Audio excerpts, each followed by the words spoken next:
Hi, I'm Dane Evans. This is my first video on Substack. I created a queer death because I am an end of life or death doula, and I wanted to create a group that I could do that work through.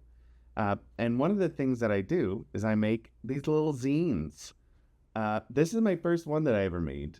I came out with a second one recently, but I wanted to share this one with you first.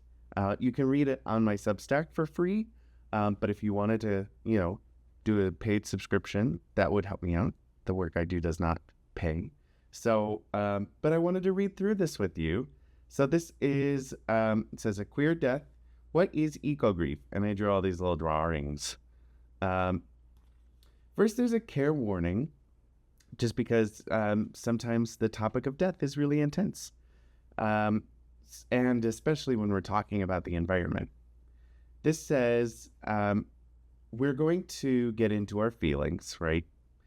This scene might bring up some anxiety or depression around grief, especially eco-grief. It is meant as a tool for connection, commiseration, compassion, and care. So please be sure to check your mental health toolbox, such as box breathing. Box breathing is the one where you breathe in, hold it, breathe out, hold it, and then repeat that. It can help with anxiety. Body scans, which is when you kind of like start from your toes and either give gratitude to your toes or just recognize the work that they do for you all the way up to your head. Or journaling. Journaling is a good one too, before reading this zine. So when we get into it, look at all these little drawings. I did them. I'm not a very good drawer, but they're fun. And I learned from my friend that you have to do the things that you like to do. You can't think about whether or not you're good at them or not, because good doesn't really matter at the end. Like, it's just what things that bring you joy. So what is eco-grief? Research shows that trees will help each other when they're sick. You can find out more about this in books like Finding the Mother Tree, which is a great book. Seriously, these shared resources like carbon, they share resources like carbon through mycelial networks in the ground. So those are like the little mushroom things. The planet is beautiful, magical, alive. But human activity has been damaging this life for decades. This damage affects us humans as well and weighs on our hearts and minds. We can see that when I see that when I'm driving past like a oil refinery, or I see some, oil on the top of a river. Eco-grief is a term that describes the sadness, hopelessness, and depression we feel around climate change and the destruction of our planet. So what does eco-grief look like?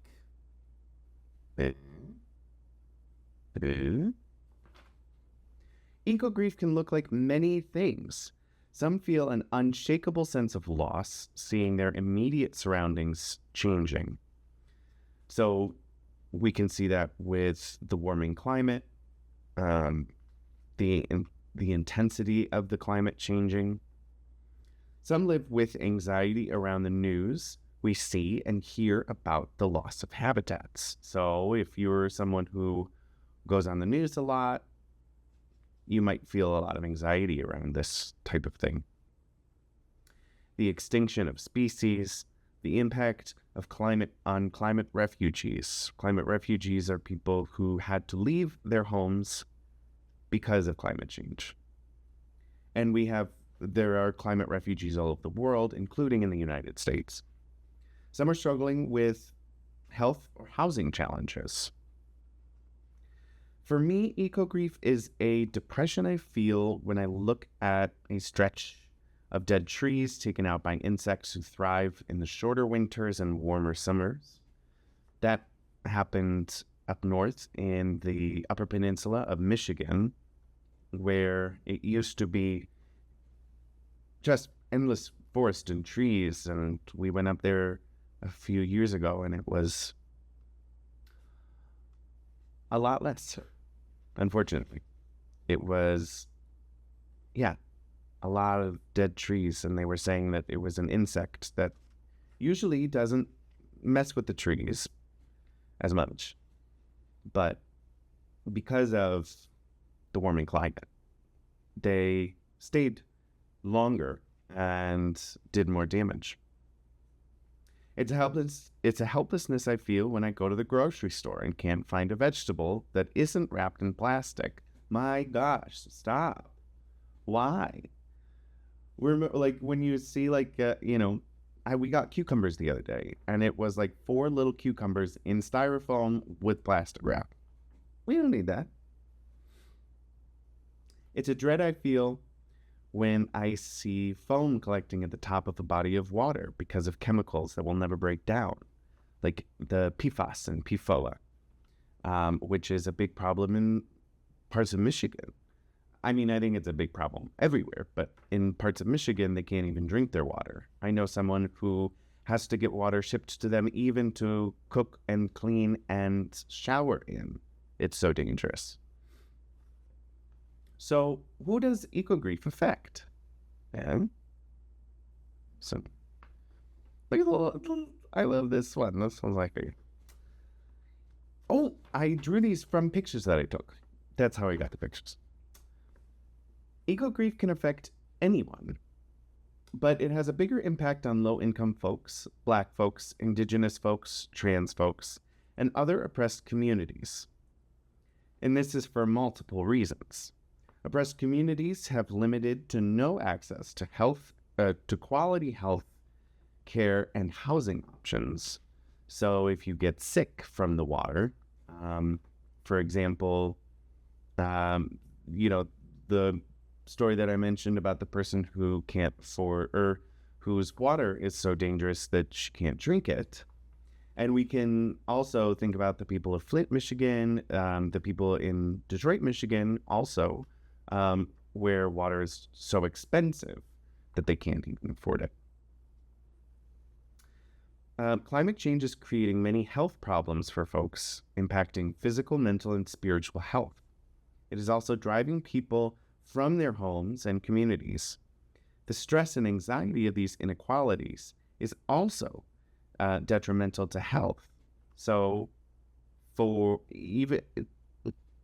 studies have been done, studies have shown that when you don't have safety and security, for example, if you are afraid for your safety, you're afraid for your health, that is detrimental to your health. It's a cycle, vicious cycle. These are all reasons for grief. In Detroit, cancer and respiratory issues are seen in much higher levels in historically redlined neighborhoods due to environmental hazards. So redlined neighborhoods is a term that goes back to when Black people would try and buy a house, and there were zones that they could not purchase a house, legally could not purchase a house. And that still exists today, even though it is illegal, it still happens. So this is caused by diesel exhaust and hazardous waste. In Detroit, we saw the Stellantis plant which was affecting people's health, very seriously affecting people's health. And we also see this with the mobile refinery. Is it Mobile or is it Marathon? It might be Marathon oil refinery, also in Detroit. This is an effect of environmental racism. So environmental racism is what it sounds like. It's racism that is happening through environmental practices. So heavy metals in soil so that, Black and brown people can't grow food where they live. This is all part of environmental racism. In the Northwest United States, high rates of mental illness, especially in indigenous communities, have been linked to drought-stricken crops, extreme heat, wildfires, and floods brought on by climate change. This is another example of environmental racism, not allowing communities to be self-sustaining even when they are legally recognized to be able to be self-sustaining, like a lot of indigenous communities. So, what to do with eco-grief?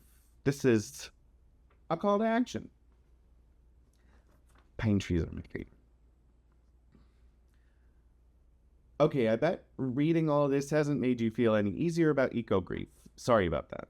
That's literally what it says. Because it is. I mean, this is a whole book about, a whole zine about eco-grief. And, well, hopefully there's something that we can do. It's hard to feel positive about these things. So here's some ways to cope with eco-grief in 3 levels: personally, communally, and globally. This is also known as micro, macro, and meso. I think meso is the middle. So personally, first, take a break from the news. That's a good idea, especially now, not just environmentally. It will still be there when you come back to it, but we all need a breath of fresh air sometimes. Next, listen to your body and learn how your body responds to grief. This is so important, not just for eco-grief, but for grief in general. We can grieve many things. We can grieve a loss of a job. We can grieve a loss of a loved one, obviously. We can also grieve our own mortality. Getting to know yourself and the ways you respond to grief can be a key component in acceptance. Now, we're not always going to be able to accept grief. In fact, I wouldn't even say that's the goal going through grief. I would say that the goal is how to manage it within yourself. So I have depression, and my goal is not to get rid of depression. My goal is to learn how to manage depression. Because, let's get real, grief will always be with us. See, I said it before and I said it again. I said it twice. If we know how to identify it within ourselves, we can develop tools to give ourselves compassion and grace, which are very important. So communally, encourage folks in your community to do work for the good of the environment. Things like recycling. I have a lot of theories about recycling, that they are really just throwing it in the trash. But you can hope that they're actually doing good things and you can recycle. Another thing is there are a lot of really amazing, like, in-home composting techniques that you can use that are not expensive. They try to sell you machines and things like that. You don't need the machines. There are a lot of really great ways. My friend just showed me bukashi. And yeah, that's been very interesting. And we also just have like a little thing outside of our door. Even small things like using a reusable water bottle, seriously, can be a little victory you can lean on when things feel overwhelming. There are things that are within our control, and identifying what is in our control and what we can do with those things can create a real shift in our thinking around grief and anxiety. So, some things you can control, some things you can't. We often fight a lot with the things that we can't control, instead of giving them up and being like, I can't control that. Instead of focusing on the things we can control.